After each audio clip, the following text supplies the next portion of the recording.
오늘 말씀은 가장 위대한 위로라는 제목으로 이렇게 말씀을 나누겠습니다.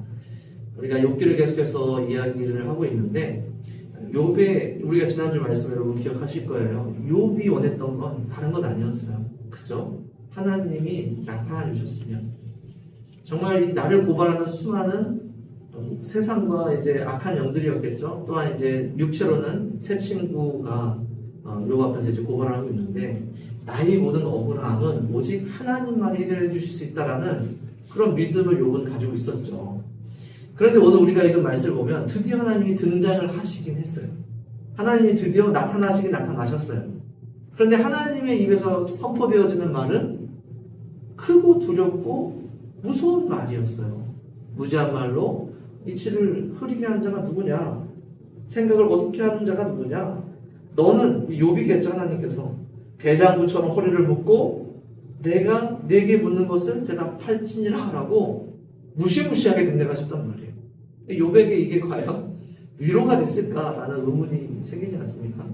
하나님께서 잔잔한 파도와 이제 아름다운 하늘에서 이렇게 가만히 내려오셔서 얘기한 게 아니란 말이에요. 말씀을 보면 1절에 폭풍우 가운데에서 욥에게 말씀하셨어요. 크고 위대하시고 심지어 두려우실 만큼 그러한 모습으로 욥에게 다가오는 이 이야기가 욥에게는 과연 정말 위로가 되었을까를 한번 묵상해보고 오늘 우리에게도 동일한 어려움과 또한 이제 삶의 여러 가지 고민과 하나님께 드리는 기도의 제목들이 있을 텐데 그 기도 끝에 그 기다림 끝에 만나게 된 하나님이 욥기에 나오는 욥에게 나타나신 하나님이라면 과연 여러분들은 과연 그 시험을 이겨낼 수 있겠는가에 대해서 한번 고민해 봤으면 좋겠어요.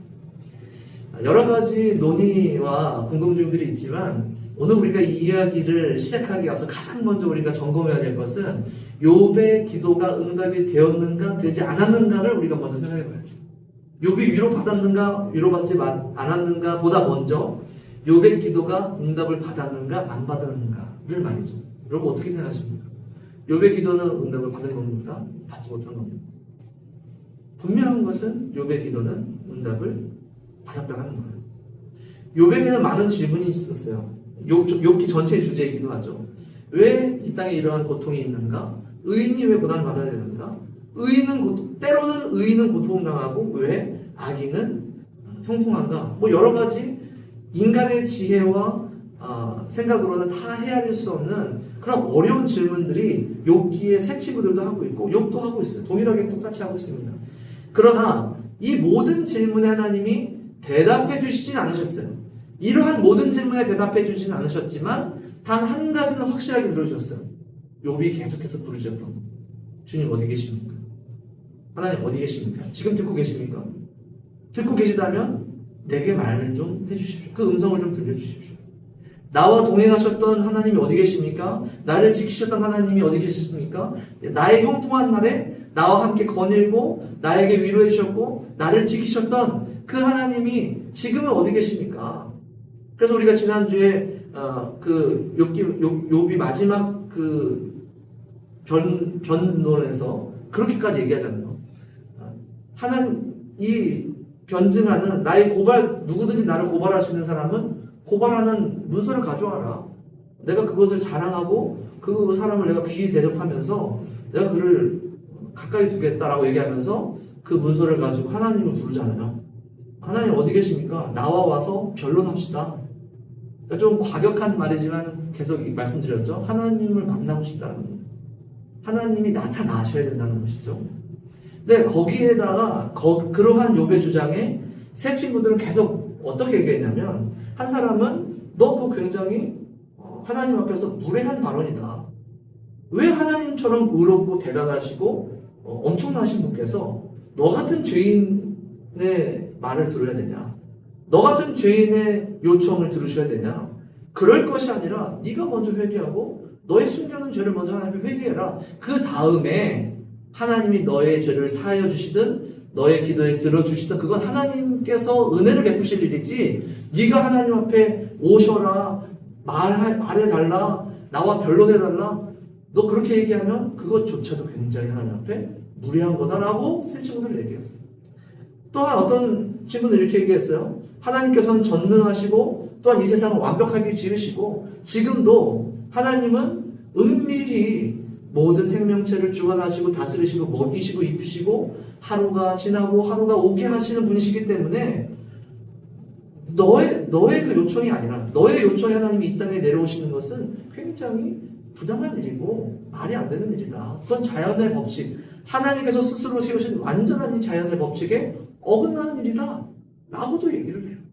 뭐 어떤 친구들이 신비한 여러 가지 일들, 신비한 동물들, 우리가 다 이해할 수 있는 세상 지식들을 얘기하면서 이렇게도 얘기해. 하나님은 네가 이해할 수 없는 분이다, 네가 만날 수 없는 분이다, 사람처럼 네가 이렇게 저렇게 할 수 있는 분이 아니다 라고 얘기하면서 여러 가지 논리로 욥에게 얘기한 건 동일해요.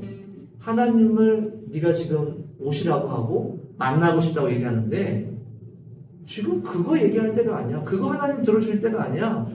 너에게 문제가 있어 라고 하나님이 오시는 그 상황 자체를 불가능한 것으로 혹은 말이 되지 않는 것으로 혹은 정당하지 않은 것으로 계속해서 얘기를 해. 새 친구와 나중에 엘리도 마찬가지예요.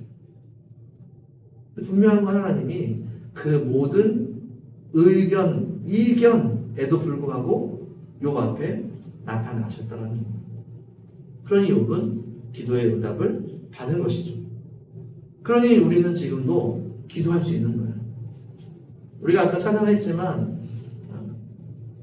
주님께서 우리와 함께 하신다라고 선포할 수 있다는 것이 얼마나 큰 것인지 몰라요.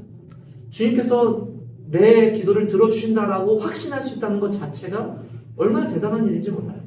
욥이 기도했던 것처럼, 욥이 부르짖었던 것처럼 때로는 우리가 우리의 상황 때문에 하나님 왜 이렇죠? 하나님 왜 그렇죠? 하나님 좀 도와주세요 라고 참 인간적이고 연약한 나를 좀 지켜달라는 그런 눈물의 기도를 할 지언정 그 기도에 우리에게는 어떤 확신이 있어야 되냐면 반드시 하나님이 우리의 기도를 듣고 계시다라는 거예요.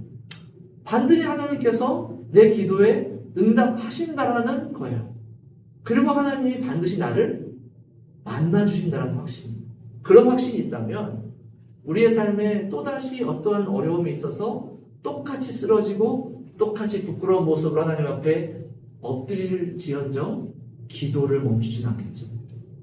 하나님께 끝까지 기도할 거예요.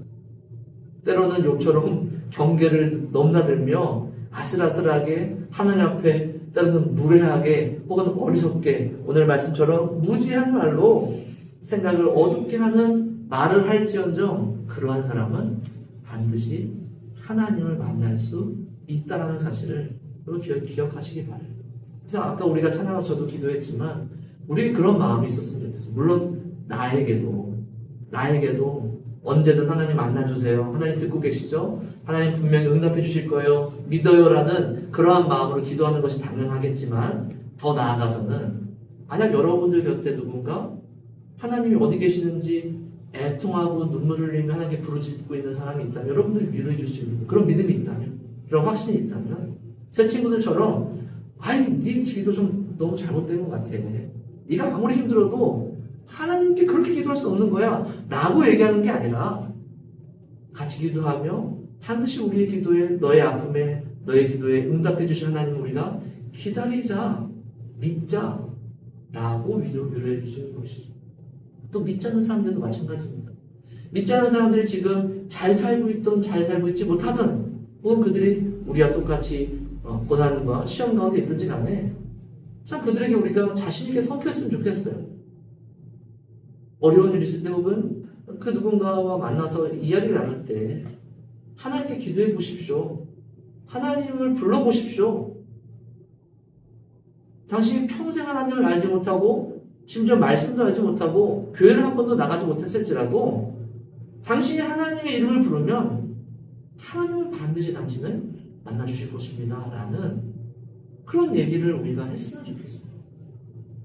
저도 이제 학교에서 이제 믿지 않는 사람들과 같이 부대껴서 같이 일하고 하면서 제 목사라는 얘기도 하고 또 여러 가지 이제 시간만 있으면 틈만 있으면 신앙적인 얘기를 해보려고 영적인 얘기를 해보려고 노력했던 것 같아요. 노력했지만 조금 더 명확하게 확실하게 지금 제가 말씀드리는 것처럼 그러한 확신과 목적을 가지고 그렇게 얘기한 적은 없던 것 같아요. 하나님 불러보십시오. 누군지 모르시겠지만, 아직은 잘 모르시겠지만 하나님, 예수님을 한번 찾아보십시오. 어떻게든 하나님이, 예수님이 당신을 찾아와 주실 것이고 만나 주실 것입니다라는 그런 얘기, 그런 선포, 그것 자체가 복음을 전하는 건 아니겠어요? 여러분들 삶 가운데 그러한 일들이 있었으면 좋겠어요. 욥은 그랬어요.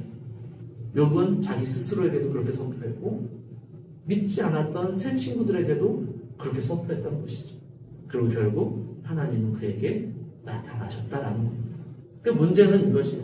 기도에 응답해 주셨어요. 절대 하나님을 만날 수 없고 볼 수 없고 적어도 너에게 찾아오지 않을 거야 하고 얘기했던 그 세상 앞에서 욥은 하나님을 만나게 된 경험을 지금 하고 있는 거예요.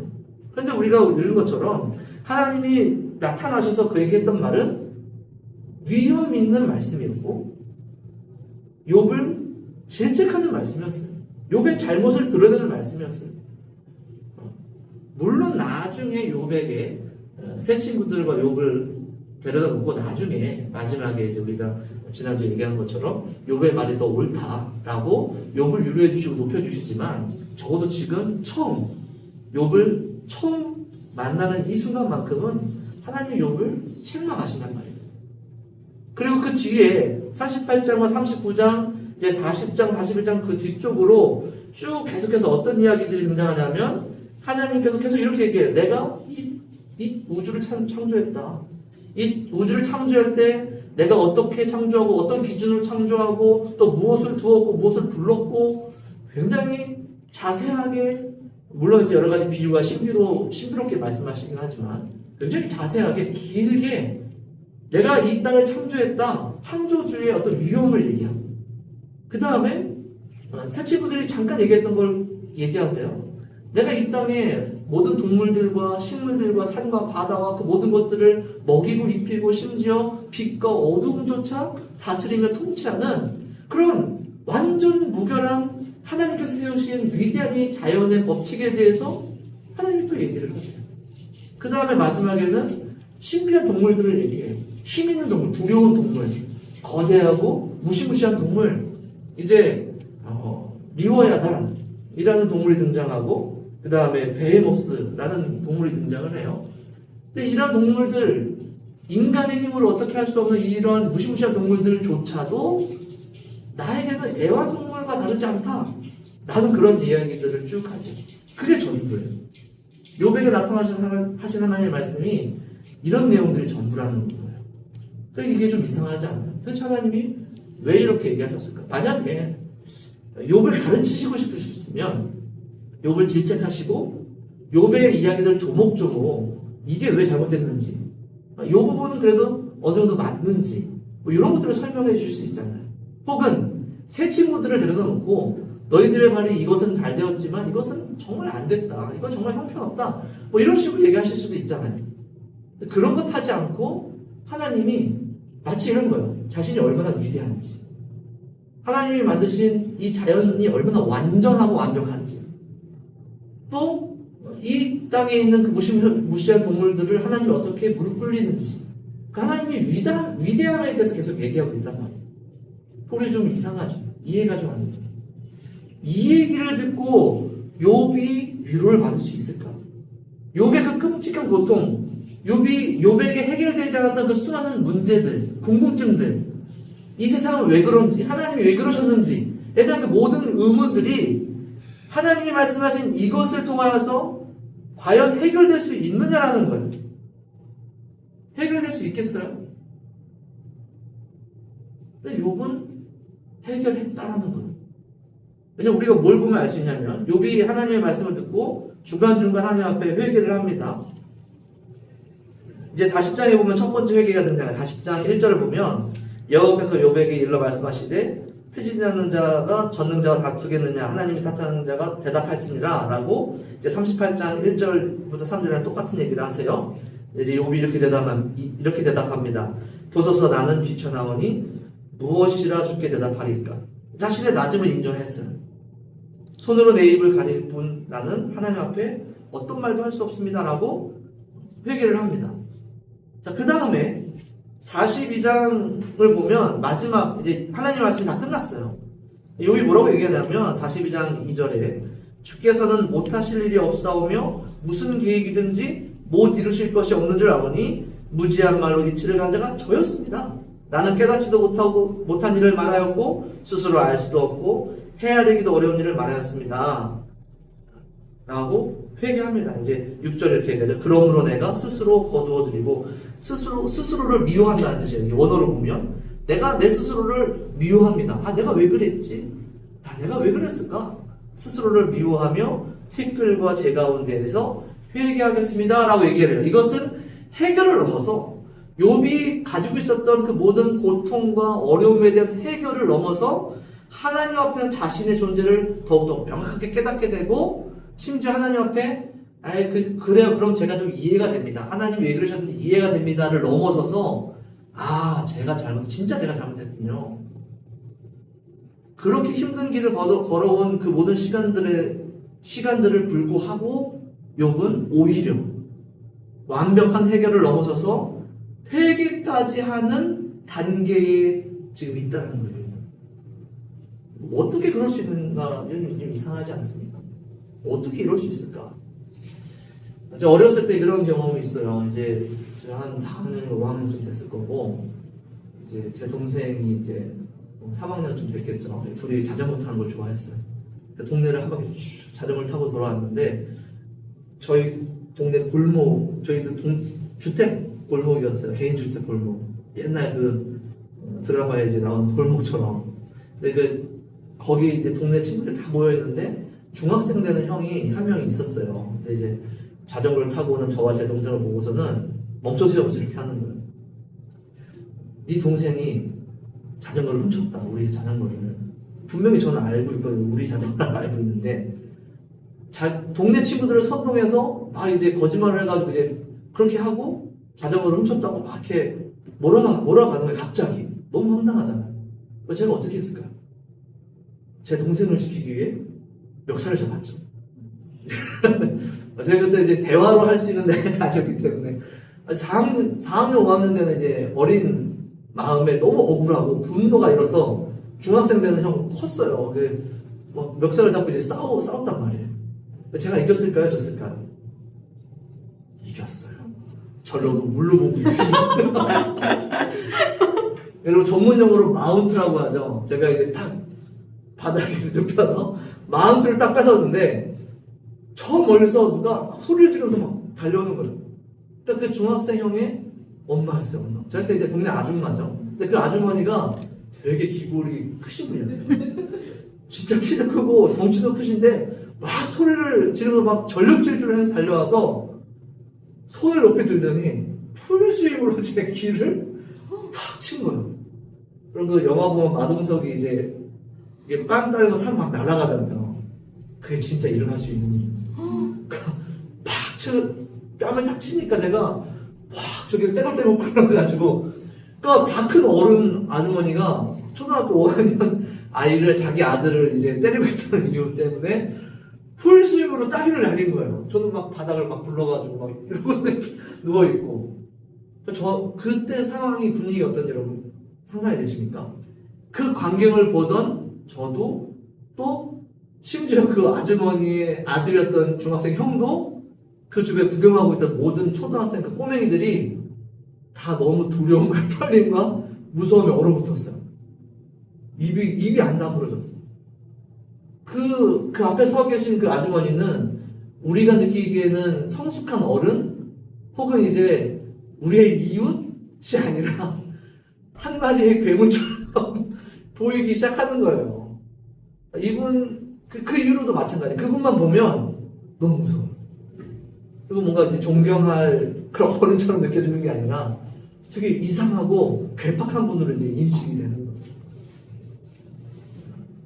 또 다른 정반대 경험을 말씀드릴게요. 이때도 제가 어떤 형과 싸우고 있었어요. 이렇게 얘기하니까 제가 형 빌런 같긴 한데 그때도 싸우고 있었어요. 팽이를 치다가 싸우고 있었어요. 막 동네 그 골목에서 또 저랑 그 형이랑 막 소리를 지르고 막 서로 이제 그 멱살 잡기 직전까지 가고 있는데 저 멀리서 또 누가 이제 오고 있는 거예요. 그때는 제 아버지가 못 오셨어요. 그래서 제 아버지가 오셔가지고 귀싸대기를 때린 게 아니라 저와 그 형 가운데 서셔서 저희 둘을 붙잡고 저희 둘을 혼내셨어요. 같이 놀면서 동네 형과 동생이 왜 이렇게 싸우냐 라고 혼을 내셨어요. 저에게도 똑같이 엄하게 혼을 내시고 그리고 이제 제 손을 잡고 집으로 들어가셨죠. 근데 저는 그때 경험이 지금도 이 두 경험 지금 잊혀지지 않는데, 한 경우는 같은 어른이지만 되게 비상식적인 어른으로 지금까지 기억이 나요. 근데 지금까지 저희 아버지의 그 기억을 하면 그때 아버지가 제 편을 안 들어주셨지만, 그 아줌마처럼 제 편을 안 들어주셨지만 오히려 너무나도 공정하고 공평하게 둘을 같이 혼내고 그렇게 그 자리를 정리하셨지만 제 마음속에는 제 아버지가 자랑스러웠어요. 어른으로 느껴졌어요. 부끄럽지 않았어요. 그리고 그 자리에서 그 자리에 오셔서 우리 둘을 혼낸 저분이 내 아버지이기 때문에 저는 전혀 억울하거나 두렵거나 억울하거나 이렇지 않았단 말이에요. 여러분, 지금 제가 얘기하는 게 이해가 되세요? 지금 이 상황에서 제가 왜 이 얘기를 하는지 이해가 되세요? 하나님이 등장하셔서 비록 욥을 혼내고 있어요. 질책하고 있어요. 그런데 38장부터 42장까지 하나님은 누구랑만 얘기하냐면 욥과만 얘기를 해요. 욥과만 대화를 하는 거예요. 보란 듯이 지금 새 친구들과 욥과 엘리가 있지만 하나님의 입장에서는 다 혼을 낼 수 있고, 혹은 하나님이 너무나도 괘씸하게 여긴 이 새 친구들을 먼저 더 심판하실 수도 있고 여러 가지 일을 하실 수 있었겠죠. 그런데 하나님은 그러지 않으셨어요. 오히려 욥과 하나님만 있는 것처럼 그 자리에서 욥을 혼내고 있는 거예요. 그러니까 욥은 하나님이 뭐라 얘기하시던 지금 위로받고 있는 거예요. 하나님이 자기를 혼내고 있지만 하나님이 자신의 위협을 드러내면서 두려운 것처럼 하나님이 욥에게 큰 소리를 내고 있지만 욥은 그 상황에서 위로받을 수 있는 거예요. 나에게 지금 찾아오신 저분이 내 아버지니까, 내가 기다리던 분이니까. 오히려 하나님이 공정하게 하시면 공정하게 하실수록, 정의롭게 하시면 정의롭게 하실수록 욥은 오히려 자랑스러울 수 있는 것이죠. 감사할 수 있는 거예요. 더군다나 절대 하나님이 오시지 않는다라고 호언장담했던 그 세 친구들 앞에서 하나님은 내가 여기 있다라고 얘기하고 있는 거예요. 근데 지금 하나하나 좀 생각해 보세요. 친구들이 얘기했던 것은 하나님은 천지를 창조하신 전능하신 분이기 때문에 오지 못하신다고, 오지 않으신다고 했어요. 하나님이 욥에게 와서 가장 먼저 한 게 내가 천지를 창조한 전능한 자다라고 위험 있게 얘기하셨어요. 두렵게 얘기하셨어요. 욥은 그 상황에서 더 위로받을 수 있는 거예요. 그래, 그렇게 위험 있으신 천지를 창조하신, 그래서 참 나는 개미만도 못한 존재일 뿐인데도 불구하고 그렇게 위험 있으시고 모든 천지 우주 만물을 저렇게 세밀하게 창조하신, 그렇게 만들었다고 선언하신 저분께서 지금 내게 얘기하고 계시고 나를 보고 계시고 내게 보여지고 계시는구나 라고 욥은 감격할 수 있는 거예요. 친구들은 얘기했죠. 하나님이 이미 이 세상의 모든 규칙을 완전하게 다스리고 계시기 때문에 너만을 위하여서, 특별히 너만을 위하여서 이 모든 자연 법칙을 거슬러 너를 찾아오실 이유가 무엇이냐라고 얘기했지만 하나님은 그렇게 찾아오신 거란 말이에요. 그래서 하나님은 그 이후에, 천지창조 이후에 뭐라고 얘기하십니까? 내가 이 세상을 다스리고 먹이고 입히고 모든 동물들을 기른다, 이 모든 자연의 법칙을 내가 만들었다 라고 얘기하시는 하나님 앞에서 욥은 감격할 수 있는 것이죠. 가장 이 세상에 두렵고 신비하고 무서운 동물들조차 하나님이 애완동물처럼 다스리고 기르시는 분인데, 하나님은 지금 욥을 자신의 아들처럼 그 부르짖음에 응답하여, 비록 훈계하고 가르치고 있지만 마치 아들의 부르짖음에 응답하여 달려온 아버지처럼 지금 하나님은 욥 앞에 서 있기 때문에 욥은 감사할 수 있답니다. 여러분, 우리가 이걸 기억해야 돼요. 우리가 기도하면서 왜에 대해서 많이 기도해요. 왜에 대해서, why에 대해서 계속해서 기도하고 붙들고, 물론 그것이 의미가 있지만, 그리고 그렇게 기도가 시작되겠지만, 결국 우리를 위로할 수 있고, 결국 우리에게 힘이 되는 것은 왜가 아니라는 거예요. 우리의 기도 가운데의 가장 중요한 응답은 왜가 아니라 누구냐는 거예요. 누가 우리의 기도를 들으시는가? 누가 우리에게 와주시는가? 누가 우리에게 응답하시는가가 우리에게는 가장 큰 위로와 가장 위대한 위로가 될 수 있다는, 그래서 오늘 우리의 제목이 가장 위대한 위로예요. 가장 위대한 위로는 가장 위대하신 분이 내게 임재해 주셨을 때에 가질 수 있다는 것입니다. 그럼 다른 질문이 의미가 없어져요.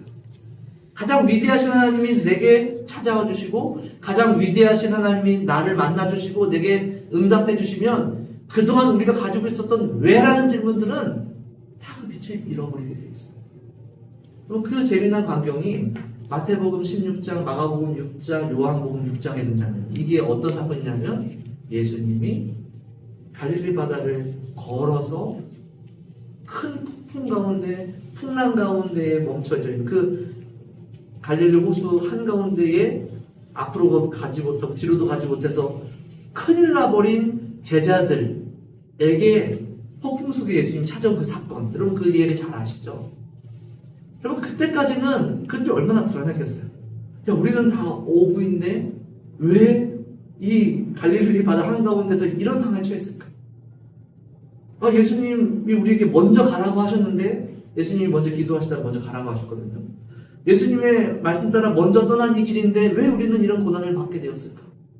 우리가 이곳을 탈출할 수 있는, 이 위기를 극복할 수 있는 비결은 어디에 있을까? 어떻게 해야 될까? 왜와 어떻게로 그들이 밤새 고민하고 씨름하고 있을 때에 예수님이 찾아오시고, 저 멀리서 다가오시는 예수님이, 폭풍 속에 바다를 걸어오시는 예수님이 귀신이 아니라 우리의 스승님이신 예수님이라는 사실을 알게 되었을 때에 그들의 그 모든 문제는 다 해결돼 버리잖아요. 그들의 고민과 그들의 그 모든 문제들이 그 순간 다 해결돼 버려요. 오히려 베드로는 그래서 그 상황에서 뭘 예수님께 부탁하죠? 정말 예수님이면 제가 예수님께로 지금 갈 수 있도록 허락해 주십시오. 저도 예수님처럼.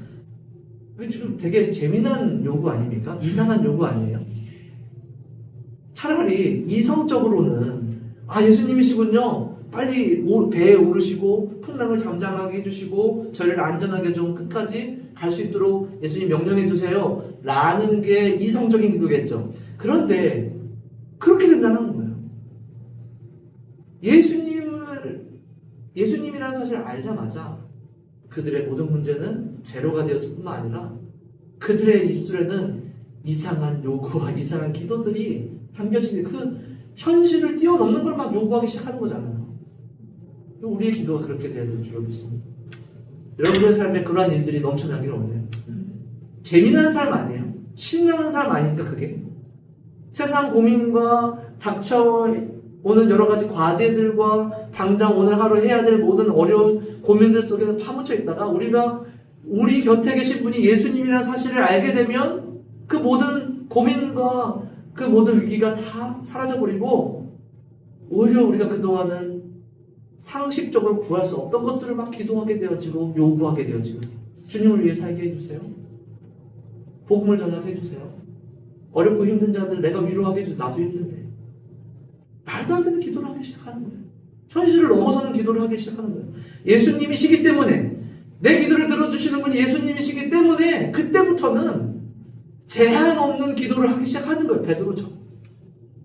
그게 욥이 지금 경험하고 있는 위로이고, 예수님을 그 풍랑 속에서 만난 제자들이 경험하고 있는 회복이라는 사실을 기억하시고, 여러분 삶에도 그런 일들이 있기를 간절히 축원합니다. 말씀을 맺도록 하겠습니다. 우리가 기도하고 우리의 삶에서 닥친 여러 가지 어려움과 시험 속에서 욥처럼 기도해야죠. 솔직하게 기도해야 돼요. 꾸미지 않고 기도해야 돼요. 우리가 마치 모든 것을 다 이미 이겨낸 성인 마냥 예수님 괜찮아요. 이 정도는 괜찮습니다. 내 몸과 마음과 내 영혼은 막 뒤틀려가고 썩어져가고 막 문드러져 가는데 겉으로만 괜찮은 척 기도하실 필요 없어요. 고상하게 기도하실 필요 없어요. 인생의 모든 문제들, 이 문제의 원인들, 주님께서 내 이 문제를 해결해 주시기를 솔직하게 구해야죠. 그런 기도가 주님 오실 때까지 계속 해야 돼요. 그러나 우리가 기억해야 될 것은 그 모든 기도의 해결은 왜에 대한 응답이 아니라 하나님이 누구신가에 대한 응답이라는 사실을 여러분 기억하시기 바랍니다. 예수님이 누구신가에 대한 응답이라는 사실을 여러분 기억하시기 바랍니다. 우리가 힘들고 어려울 때마다 그러니 말씀을 보면 이렇게 해결되는 거예요. 나를 구원해주신 예수님, 약속대로 진짜로 이 땅에 와주신 예수님. 욥에게는 위엄과 또 위대하심으로 응답해 주셨지만 이제 이 땅에 사는 우리에게는 실제로 그 외에 대해서 이 땅에 왜 이렇게 고통이 많은지 고난이 많은지 몸소 경험하시고 우리를 이해하시기 위해서 이 땅에 오신 예수님을 좀 들여다봐야 되는 거예요. 예수님이 누구신가를 알 때마다 우리는 회복돼요. 예수님이 누구신가를 목격할 때마다 우리는 위로를 받아요. 왜냐하면 예수님이 병든 자에게 손을 올려주시는 예수님이셨기 때문에 그래요. 과부와 고아들을 안아주셨던 예수님이기 때문에 그래요. 제자들이 위험에 처했다면 완전하고 무결한 자연의 순리와 법칙을 무시하고서라도 바다를 밟고서라도 찾아와 주시는 분이 우리의 예수님이셨기 때문에 우리는 위로받을 수 있는 거예요. 이방인이라도 사마리아인이라도 그러한 여인이라도 가능한 여인이라도 사랑한다 얘기해 주시고 용서한다 얘기해 주시는 예수님이기 때문에 우리는 위로받을 수 있는 거예요. 그런 예수님이 누구신가를 여러분 더 깊이 묵상해 보세요. 묵상하시기를 원해요. 힘들고 어려울 때마다 예수님이 누구신가를 발견하시고 말씀을 통해서는 기도하며 주님과 교제하면서든지 간에 여러분 예수님을 만나시고 예수님을 더 깨달으시고 예수님이 누구신지를 더 명확하게 알아서 여러분들의 삶이 고난과 고통을 회복하고 넘어서서 마치 바다 위에 있었던 제자들처럼 그것을 뛰어넘는 기도, 뛰어넘는 고백, 정말로 말도 안 되는 신나는 감격하는 회복되는 여러분들의 신앙의 여정이 되시기를 간절히 축원합니다.